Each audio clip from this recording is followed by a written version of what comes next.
Começaremos agora a montagem dos componentes do jogo. Primeiramente, pegue o tabuleiro, conhecido como arena de combate.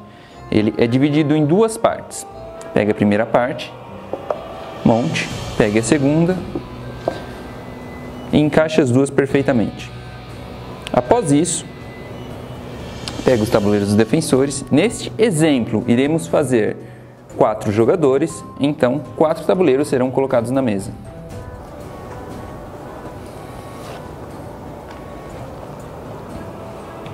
Cada jogador deve escolher um defensor para si. Neste exemplo, iremos colocar Laulena e Baruch numa equipe, Krakum e Eleonora em outra equipe. Para montar as cartas dos defensores, vamos utilizar o tabuleiro menor, conhecido como tabuleiro dos defensores. Posicionando as cartas do defensor e entendendo cada carta. A primeira carta, que tem uma borda branca e o retrato do seu defensor, é conhecido como carta de passiva. Ela é formada de 2 lados. Neste exemplo, iremos apenas utilizar o lado com a borda branca.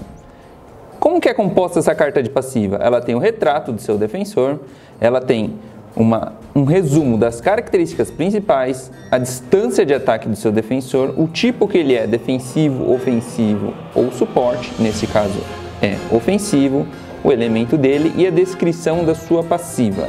A próxima carta é a carta que compõe todos os atributos do seu defensor. Nela temos o seu ataque, composto pelas 2 espadas, a explosão, que a gente chama de dano crítico, a botinha, que representa a movimentação do seu defensor, o elmozinho, que representa a defesa física, o seu roube, que representa a defesa mágica, e a quantidade de vida do seu defensor. Em sequência, coloque as 3 cartas de poder que o compõem, carta número 1, número 2 e número 3. As cartas de poder são compostas da seguinte forma: primeiramente, o custo de acúmulo de poder, o dano que causa, o seu efeito e a distância de ataque. O próximo passo agora será a compra de itens para seu defensor. Cada defensor começará com 2.000 moedas, onde poderá se equipar. Neste exemplo, iremos comprar 2 itens distintos para Laulena. Primeiro, reforçar a armadura e segundo, botas leves. Vamos entender um pouco como funcionam os itens. O primeiro símbolo nele significa o custo em moedas. O segundo, a quantidade de cargas que esse item tem e a sua descrição. Itens como escrito usos instantâneos podem ser usados a qualquer momento e dar um bônus ao seu defensor. Após fazer a compra dos itens, pegue os marcadores e coloque a quantidade de cargas indicada no item. Como exemplo, reforçar a armadura recebe 4 cargas. Botas leves recebe 2 cargas. No caso de Laulena, ela comprou 2 vezes o item botas leves. Nesse caso, ela não compra uma carta extra de botas. Ela apenas aumenta a quantidade de cargas daquele item, ficando com 4 cargas em botas leves e reforçar a armadura com 4 cargas. Após a compra dos itens, cada defensor deve escolher 3 feitiços diferentes. Nesse exemplo, Laulena escolheu o feitiço Transmigração de Corpos, Causar Dor e Projetar. Vamos entender um pouco mais cada feitiço. Primeiro símbolo descreve o seu tipo de uso instantâneo. O segundo é a descrição e todos os feitiços podem ser utilizados a qualquer momento do jogo. Após a escolha desses feitiços, posicione cada um numa runa de cor diferente, que estão aqui no canto: verde, amarela e azul.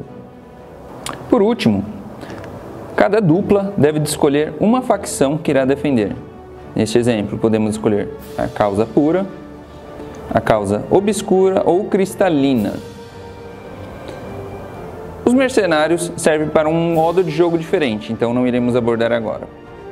Cada dupla coloca a mesma símbolo de facção voltada para seu oponente. E após isso, pegue um marcador de vida e coloque a quantidade de vida referente ao seu defensor. Neste caso, Laulena tem 24 pontos de vida. Feito isso, agora cada jogador deve de posicionar as suas miniaturas no tabuleiro. Vamos falar um pouquinho mais sobre a arena. A arena é formada por duas zonas, uma zona mais escura e uma zona mais clara. Elas são conhecidas como área de luz e sombra. Esta arena é formada por quadros. Esses quadros são onde os defensores poderão se movimentar. Todo lugar que não existe quadros na arena chamamos de quadros nulos. Eles não podem ser acessados pelos defensores. Fora isso, existem duas fontes, uma de cor azul e outra de cor amarela, e 3 pontos iniciais. Os baús podem ser conquistados pelos defensores. O baú inicial será sempre o vermelho. Pegue o baralho de baú e posicione nesta posição. Após cada baú aberto, iremos revelar uma carta. Aqui temos o jogo inteiramente montado. As duplas ficaram Laulena e Baruch, Eleonora e Krakum. Cada jogador deve de fazer a compra inicial de itens e escolhas de feitiços, como foi apresentado. A dupla que tiver maior movimentação irá iniciar o jogo. Nesse exemplo temos Laulena com 4 e Baruch com 4 também, somando 8. Os jogadores devem de pegar as miniaturas e escolher entre uma das duas fontes, amarela ou azul. Escolhida a fonte, posicione as miniaturas nos pontos indicados do mapa. A equipe oposta irá posicionar na outra fonte. Este é o baralho destino. É o principal baralho do jogo. Ele dará bônus para os seus defensores.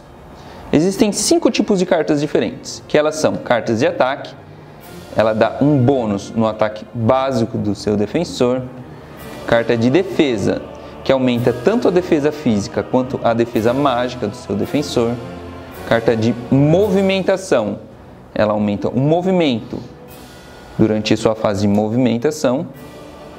Carta de acúmulo de poder, ela é utilizada para liberar os poderes do seu defensor. E por último, a carta Coringa. Ela tem todos os outros símbolos das outras cartas, porém deve ser escolhido um símbolo nela existente.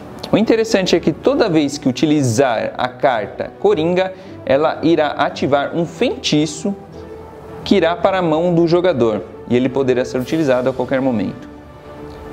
Essas 5 cartas têm 4 naipes diferentes, que conhecemos como o Justo, o Palhaço, o Juiz e o Condenado.